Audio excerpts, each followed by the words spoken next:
You did all the right things. You went to school, you got a good job, carved out a career path that you thought would provide a good life.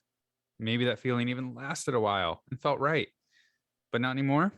Now it's a struggle to drag yourself to the office, to a job that you hate, and it's impacting the rest of your life. Kelley Shields went through the exact same thing. Today, she'll share how she got herself out of that trap and how you can start to create the life you truly want to live instead of the one you ended up with. This is The Fit Mess, conversations with world-class experts in the fields of mental, physical, and emotional health. In this episode, I really firmly believe that work should be a good part of our lives, where we're stretching, we're growing, we're having an impact on the world, we're being productive, using our strengths. And when that's something that's impacting our health, impacting our relationships negatively, then something has gone wrong and it should be fixed. now here are your hosts, Zach and Jeremy. Welcome to The Fit Mess. Thanks for listening while you're doing whatever it is that you're doing right now. I'm Zach. He's Jeremy. We've been through all kinds of struggles and ended up stronger because of them, and we want to help you do the same. So if you're sick of your own shit and you're ready to make a change, you're in the right place, my friend. This topic is close to my heart because I'm literally in the middle of doing exactly what we're talking about. Last summer, I left a 20-year career, sold and gave away most of the things we owned, left our home, our friends, our family, the city and country we lived in because we couldn't take any of it anymore and needed to try something different. So, it's only been a few months. I'm not a success story yet, but I hope that by taking the steps I've taken, by doing the things I'm doing, I'm able to prove that at any age, at any stage of life, you can get off the track you're on and start finding a new way. There is no age that any person can get to where you can't literally reinvent yourself. You just make a choice to be different and go forward.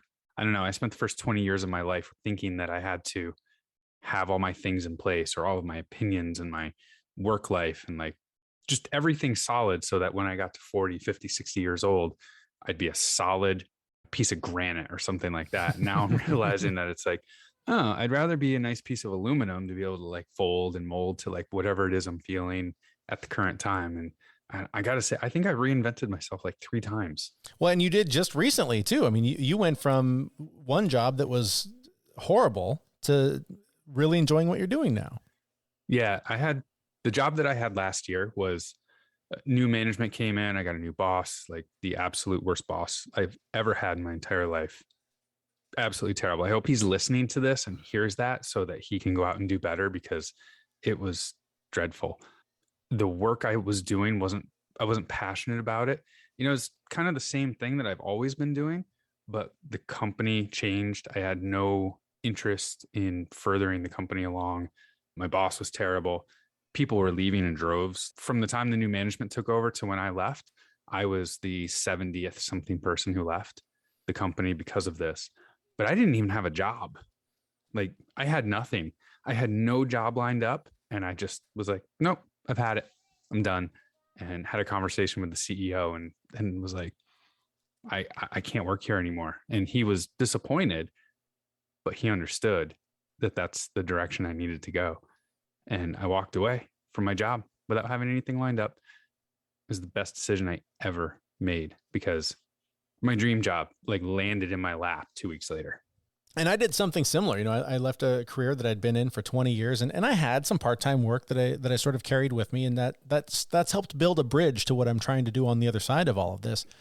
And I do want to be clear. This is not something that anyone should take lightly. Like nobody should just decide, fuck it, I hate my job, I'm out. The job fairy will arrive and rescue me next week and I'll be just fine. That worked in your case. You got really lucky. Right. But let me clarify too. This was not a walked in and said, fuck you all, I'm out of here. It was a 2-month process where I had a vacation in the middle, where I was talking with the CEO before I went on vacation and took a lot of time and conversations with my then wife to come to that decision. Right. So it was not light.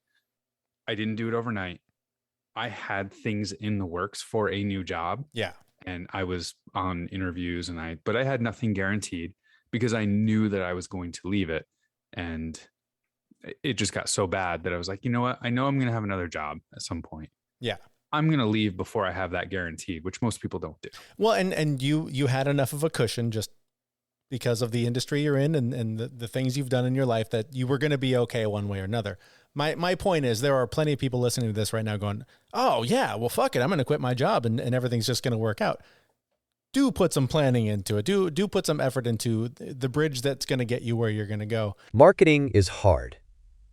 But I'll tell you a little secret. It doesn't have to be. Let me point something out.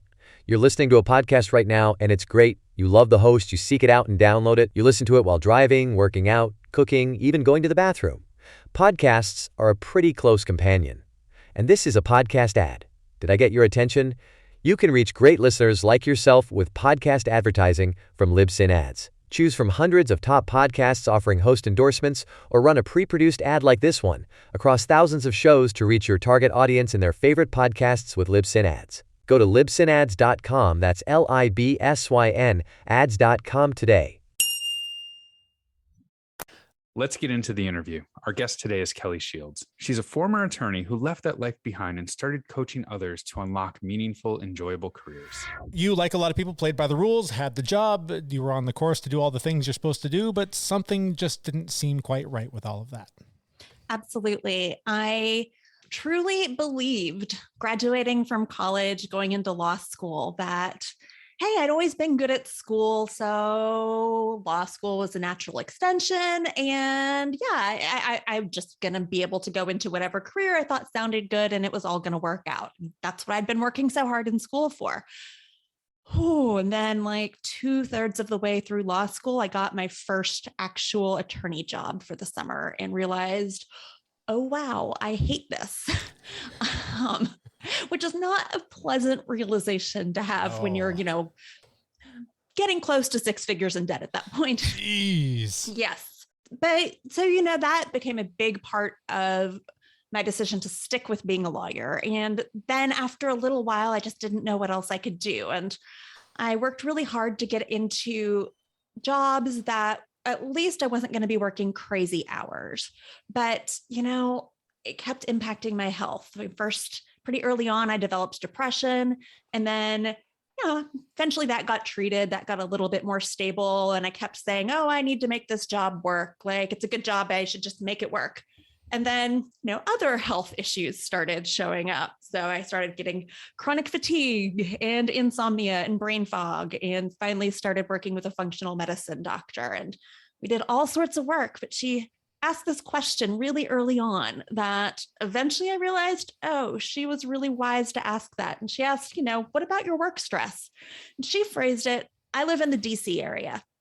So she mentioned that she sees so many people who are stressed at work, who work all the time, and they just burn out. And my reaction was, well, I have a 9-to-5 job. I can't possibly be, burning out. Like I don't have that kind of work stress. And I didn't realize that, it's really, it can be very damaging to your health to be working 60, 70, 80 hours a week. Can be just as damaging to your health if you are working more of a standard job, but it's a poor fit for you. And that's a lot of what has driven, why I care about the work I do and helping people move into careers that actually do fit them and actually help them thrive. It's because the spillover effects into the rest of your life when you're in a poor fit career are just really significant. Your story is really similar to mine, except for the law school part. I was nowhere near qualified for that. But I left my career in commercial radio and news radio. I did that for 20 years. And the doctor that I had before I moved, every time I went in to see him for a checkup or whatever, he would say, did you quit that horrible job yet? That toxic job is killing you. You need to get out of that job. And it was just awesome to have a doctor that was so tapped into how painful this can be for people. But at the same time, I think a lot of people would hear this or hear a story like mine. Like, you left a career to go play podcaster in Canada. Like, are you crazy? Like, isn't work supposed to be hard? Isn't it supposed to be stressful? Aren't we supposed to put in 40, 50 hours a week and do that for 40 years? And then maybe if we're lucky, enjoy our life for 5 or 6 years at the end? I'm so glad you're asking that. That is one of my favorite questions to respond to, because sure, I'm not going to be here and sit here and say, oh, work should always be like rainbows and unicorns and you never have to work hard and there's never any stress or never anything that's difficult. Let's be realistic. Like, work involves work, no matter how much you love your job, but there's just a difference. Man, when you are chronically stressed, when you are in, and there's research to back this up, that even if you are somebody who, let's say you are an extrovert, you thrive on interaction with people, there are studies showing that if you're in a job where you're sitting by yourself in an office all day, you're much more prone to burnout. It's a significant risk factor. There's research showing that even if your values conflict with your company's values, that can be something that is a risk factor for burnout. So no, we are not supposed to be miserable for 40 years and then we get to retire and hopefully have some enjoyment in life. We should be looking for and creating lives that allow us to work and have work be a good part of our lives now. That's kind of what I'm most passionate about. I really firmly believe that work should be a good part of our lives, where we're stretching, we're growing, we're having an impact on the world, we're being productive, using our strengths. And when that's something that's impacting our health, impacting our relationships negatively, then something has gone wrong and it should be fixed. Yeah. You and I are not unique in this situation, dealing with depression and all of the things that come along with it. And I know you work with a bunch of clients that have gone down this road. Talk to me about the health impacts that you've seen firsthand from people that just keep showing up for that job that is just killing them. Oh my goodness. The ones I've seen firsthand, I mean, I've seen some pretty big ones, and ranging from somebody who is simply so exhausted and depressed that they can't even connect with a memory of what happiness feels like anymore, to a former client who she had to take a significant leave of absence from work for health reasons. Her health finally crashed after powering through working in a high power law firm for 13 years and impacted her relationships. And she was completely exhausted. She was almost non-functional for a while. It took a long time to start building up her health. But even when she switched jobs and is now in a much better fit job for her, that she's much happier and able to, take care of herself and exercise and not have that same amount of stress, the lingering effect, she clenched her jaw so much from the stress that the disc in her jaw shattered. And she just recently finally had to have surgery to remove all of that. And the doctor said that he'd never seen a case that bad apart from a car accident. And it's just from job stress. That's crazy. Yeah. Is it primarily I hate using the word high performers because I don't want to discount the people that are doing the real hard work. But is it law firms, doctors, that sort of tier of workers that suffer from this the most? Or are we seeing waiters and waitresses, construction work? Is it across the board? It's across the board. I do think I think it's very common to see doctors, investment bankers, lawyers, professions where we know people are often working long hours and have a lot of pressure in addition to it being a poor fit. And we're just used to seeing that. But I'm thinking of a teacher who was a math teacher in high school, and he was an introvert and he'd done a lot to create a lot of systems. So he didn't have a ton of work he had to recreate every year. And so things were kind of, from the outside, it looked like, oh, this is a really cushy job. You've created all these systems so that you don't have a ton of new work you have to do. Everything's kind of set up for you. But it was killing him because, the energy that was required for him to show up as the strong introvert every day in the classroom and to work with parents and just the ways he had to show up, it was a terrible fit for him. And so it's really can be in any kind of role. So let's start clawing our way out of this thing. Mm-hmm. I know a number of people that feel stuck in that job. They work so much that they don't have time to apply for another job, let alone research and see what's even out there. And the security of the stable paycheck, I know the money's going to show up every 2 weeks, all of that. And particularly in the US, my healthcare is the leash that's, wrapped around my neck so that I cannot leave because my family's depending on me. How do you make that crazy leap to, I'm going to go chase my dreams and do something better? I 100% feel for everyone who is in this position because I've been there and I know it's scary. And I am not someone who is going to advocate that you just say, okay, this is not good. I'm walking out the door and don't have a plan. That's probably not going to work for most people. So we don't want to do that. I would say, first of all, to start even with giving yourself permission to make a change. So many of us are just locked into, no, I need the paycheck. I need to keep gritting my teeth. I need to keep making it through. Second, I would say get help with that, because you want to make a smart move that's risk managed, and you want to move into a direction that's actually going to be good for you. That means taking into account, looking at what motivates you, what you value, what your actual energizing strengths are, not the things you do well that, you don't like doing, but the things that you can do well that you actually would like to spend your days doing and feel more energized after doing. So look at what you need for your personality and like what kind of a work environment and team and office setup and boss that you need in order to thrive. Let's look at, potentially what you're interested in so that you're not getting bore out, for example, which is the opposite of overwork, the kind of underwork and just really not interested in what you're doing. Yeah, let's look at those lifestyle needs and what kind of a commute is going to work for you. What kind of paid time off? Yes, how many hours are you willing to work? Because some people are fine working 50 plus hours a week, and some people are definitely not. I'm going to say, nobody's asking, but I'm going to say I think 80 is probably too much for anybody. But, but let's look at all of that and, don't just make a jump. Even you can't just decide all of this in your head. You need to actually start getting some real world data. Once you use all that to develop ideas about what might work for you, you need to start, figuring out, okay, what do these ideas for jobs look like in the real world? That's something, for example, I didn't do when I went to law school. I thought I had it figured out. But I didn't realize that just because I could enjoy a law school class, for example, or enjoy writing a paper, didn't mean that, I was going to thrive in the environment of a law firm where I'm trapped in an office by myself all day, doing research and writing all alone, day after day after day, which is not how my brain is set up to thrive. And I really do have the sympathy in terms of I'm on that hamster wheel. I don't have time to stop. I hear you.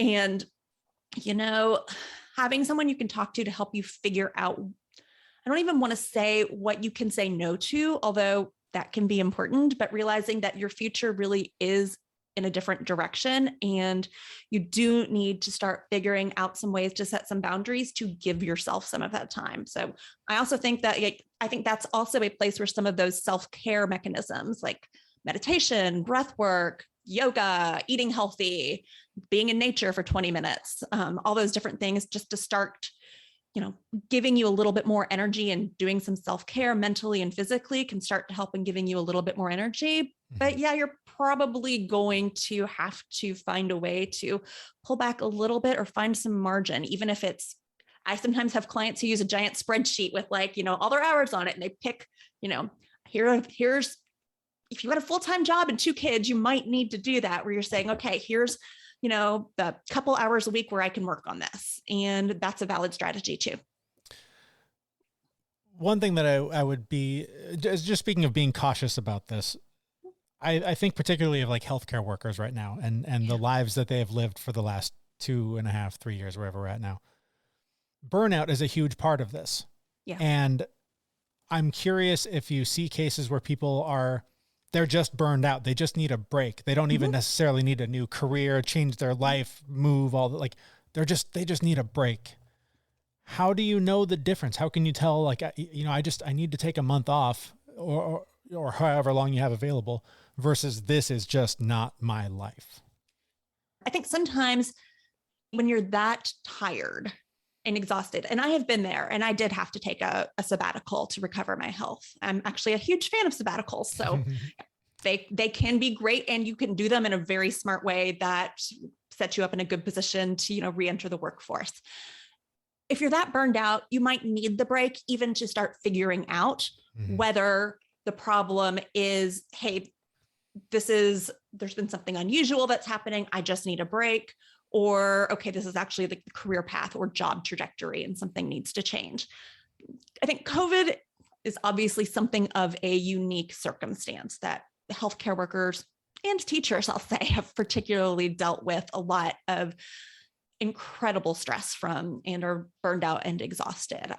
I think I wish we could give all of them like a paid month off, just to like rest, go to the beach, recover, have some downtime.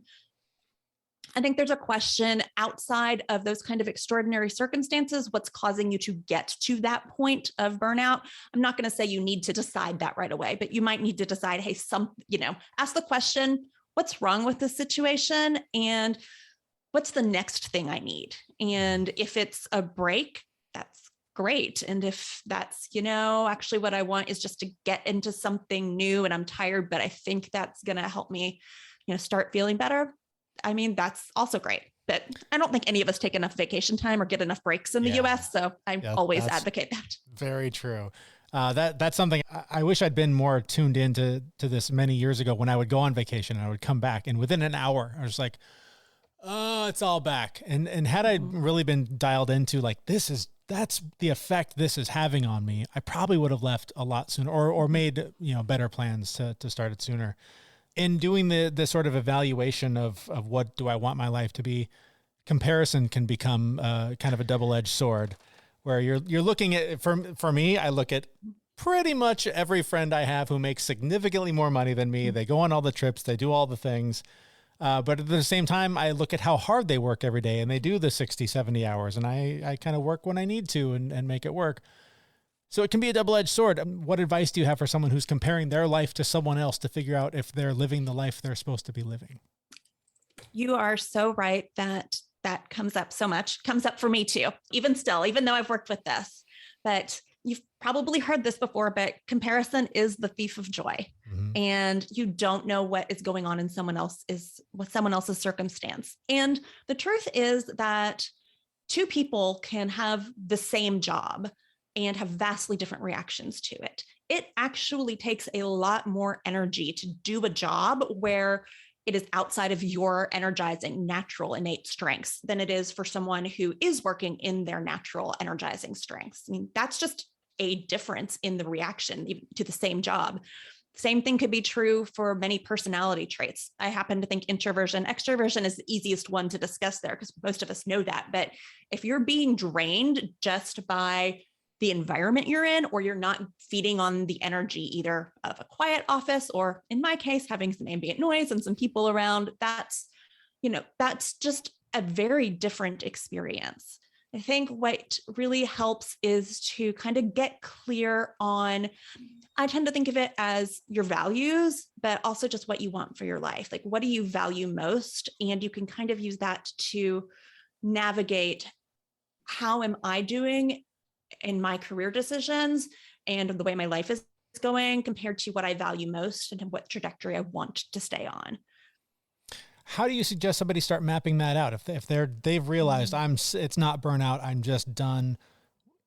You've touched on it a little bit, but how can we sort of really map out what do I need to feel fulfilled and to have a job that matters to me, that I care about, that gets me out of bed every day? Where can they start sort of figuring out where to go with that? That's a great question. I certainly have, worksheets I use with clients on those, but just to give listeners some ideas of where to start thinking about these things, start asking yourself questions like, let's think about values and like what I value most, what motivates me. Start thinking about, what have been like the peak moments in my life? What have been the experiences when I have felt most of service showing up in the world and felt most like I have meaning? What do I look around in the world and see what resonates with me in terms of problems that kind of tug at my heartstrings, big or small? But kind of think about those things. And then you can literally go Google lists of values on the internet and start highlighting them. Start seeing if you can find themes going through there. If you can identify, hey, what are some of these values that are most important to me? And for strengths, I actually do like assessments like StrengthsFinder. I don't think any assessment is perfect, but I think that can give you some really helpful information. For example, when I took it, and 4 of my top 5 strengths are in the relationship realm, none of which I was using as an attorney. That's fairly telling. But you can also, even if you just go back and reflect through, let's say, your previous jobs, and go through and think about any parts of them that felt like they were good, like you'd like to have again in the future, that you really appreciated, and go through and think about, hey, what are some of the things I was doing that I would never want to see repeated again?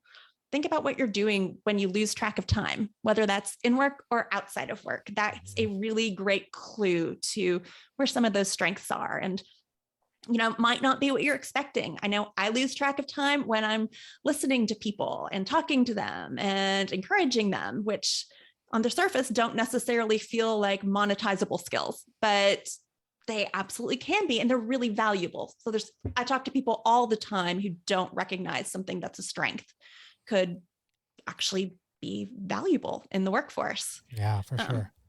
I warned you ahead of time that there may be some personal therapy for me in this process, because like I said, I took the leap. I left my career, and I'm just trying to hustle my way through this job that I love, that pays nothing right now, but I'm trying to get there. And so, as of today, recording this, as a 45-year-old father of two who took this huge gamble, there are days when I wake up just in a cold sweat, just panicking. Like, oh my God, what have I done? Like, I'm how foolish to chase some crazy dream that I've had for 20 years. How do you help someone through that stage, right? Because I can only go at this pace for so long before it's like, okay, this is a failed experiment. Time to go put on a suit and go to work. Mm-hmm. But there's also something to be said for don't quit, because you never know what's going to happen tomorrow. Mm-hmm. So how do you help someone get through this hump in the journey from leaving the corporate life?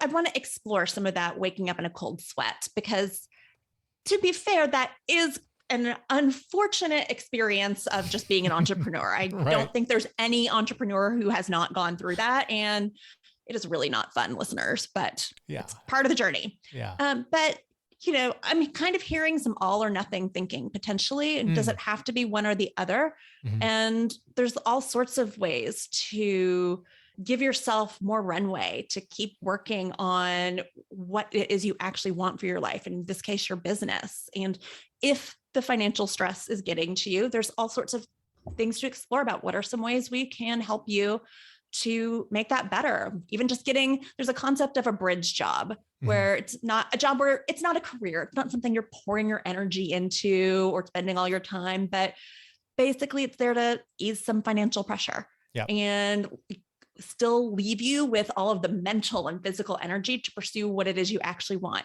That can be a great option for somebody who is pursuing something where it's not just a change from one well-paying job into another well-paying job, but actually starting over and trying to build something from scratch. But I think a lot is about helping you both get in touch and stay in touch with both your risk tolerance and how you're actually feeling, because that's going to change, right? Mm-hmm. And there are times when it's going to feel great and you're going to have a great month, or you still feel like you have a lot of financial runway left. And there are going to be times when it's a bad month or something's moving slowly and you're looking at your kids and your bank account and the vacation you want to take, or anything that requires money. Get out of my head, Kelley, get out of my head. But just staying in touch with that and figuring out, hey, at what point is it going to actually feel better and help you reach your goals? Maybe to add something into that mix, like getting a part-time job, doing some consulting work, getting a bridge job, something like that. And that is actually the formula that I'm following. So that's good for you. Good advice. So again, as a 45-year-old man with two kids, are you ever too old? Is there ever a point in your life where you're like, oh no, just grind it out, you're almost there, retirement's right around the corner? Is there a point where it's too late? I don't think it's ever too late to make a change. I do think the question can change as you get older. And I think a better question can be, what's the right change for me now?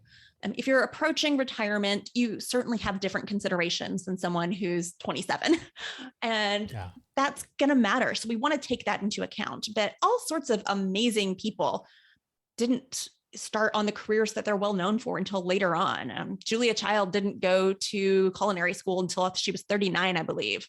Joy Behar didn't start stand-up comedy until she was 40 and had been fired. It's just not too late. And even if you have 5 or 10 years until retirement left, just asking the question in a slightly different way, like what change would be right for me? Maybe you don't want to walk away and have a startup at that point, or maybe you don't want to only do that. Maybe you'd want to do that on the side or start laying the groundwork so that when you hit more retirement age, that can really take off and you can enjoy that. But there's always a change that you can find, just tailoring your circumstances and what you need and making sure that the change fits that. Yeah. All right. So I'm in, I want to make a change. I'm ready. What are some really simple, small steps that like literally today I can do to start taking the journey on wherever it's supposed to be on instead of the one that I landed on accidentally? I mean, first of all, good for you. That's fantastic. And I would actually say, first of all, celebrate. I know that might sound strange, but I think celebrating all of these milestones is a really great step. A simple step you can take to do this, start figuring this out for yourself, is start writing down what you enjoy at your job and what you don't enjoy at your job. And if you're not sure, start actively checking in. So many of us check out during the workday or have had to kind of numb out what we don't like because we have to show up every day. And so we're not really sitting there in full awareness of how we're reacting to everything. I think that can be so simple though, because maybe there's a really easy change you can make still within your company or within your field that's just going to give you more of the things that you like doing every day or get you away from an environment where you're not flourishing. So that would be the first step I would suggest taking. There's also some great books on this if anyone wants to read them. They're not my books, but they're still great. There's one called Career Clarity by Lisa Lewis Miller. That's probably my favorite on this. Really recommend it. There's another one called Pivot by Jenny Blake. That's also a great book. And there's a podcast called Career Clarity. I'm one of the co-hosts of it now. And there's some great stories and great information on that as well. And that is a great podcast. I checked that out earlier today.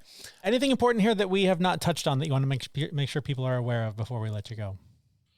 I think the important thing is just to realize, it's not normal or something we're supposed to do to just put our heads down and, okay, this is what work is. That's why they call it work. I'm not happy. I'll be happy when I retire. Like, you don't have to settle for that.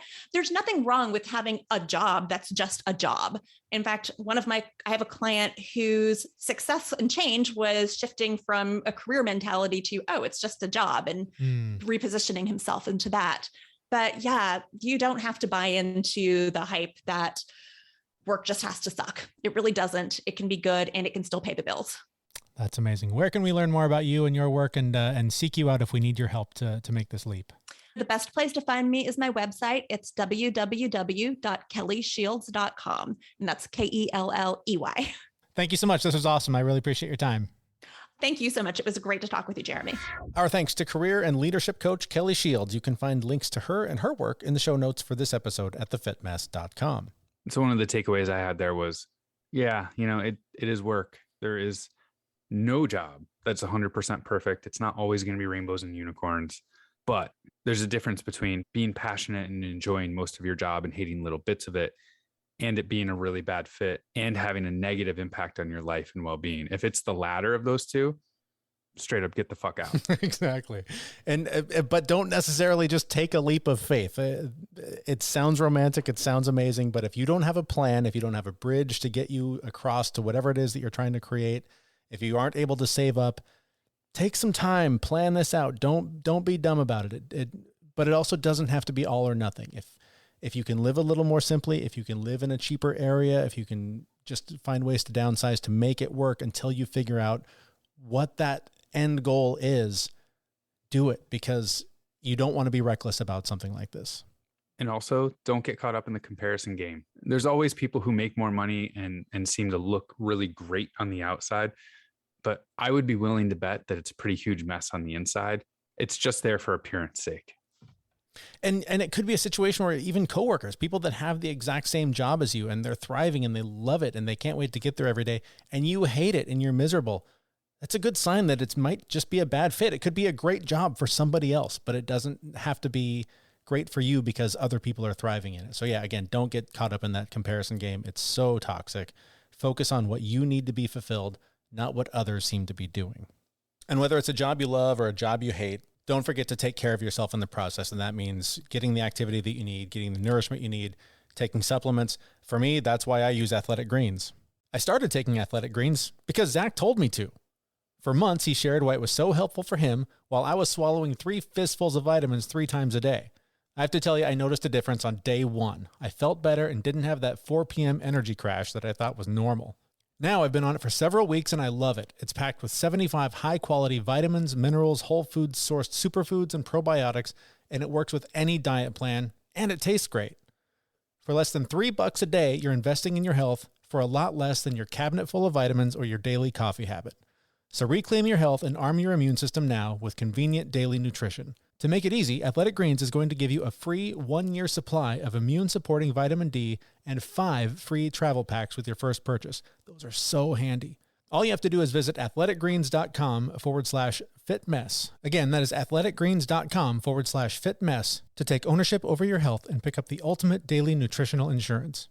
You'll also find that link on our website, thefitmess.com. Well, that's a wrap for this show, but don't let the conversation end there. Join us in our Facebook group where you and fellow Fit Mess listeners can connect for monthly challenges, accountability to reach your goals, and a super awesome supportive community.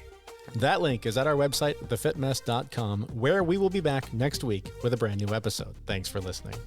See everyone. We know this podcast is amazing and doesn't seem to lack anything, but we need a legal disclaimer. Prior to implementing anything discussed in this podcast, it is your responsibility to conduct your own research and consult your physician. You should assume that Jeremy and Zach don't know what they're talking about, and they're not liable for any physical or emotional issues that occur directly or indirectly from listening to this podcast.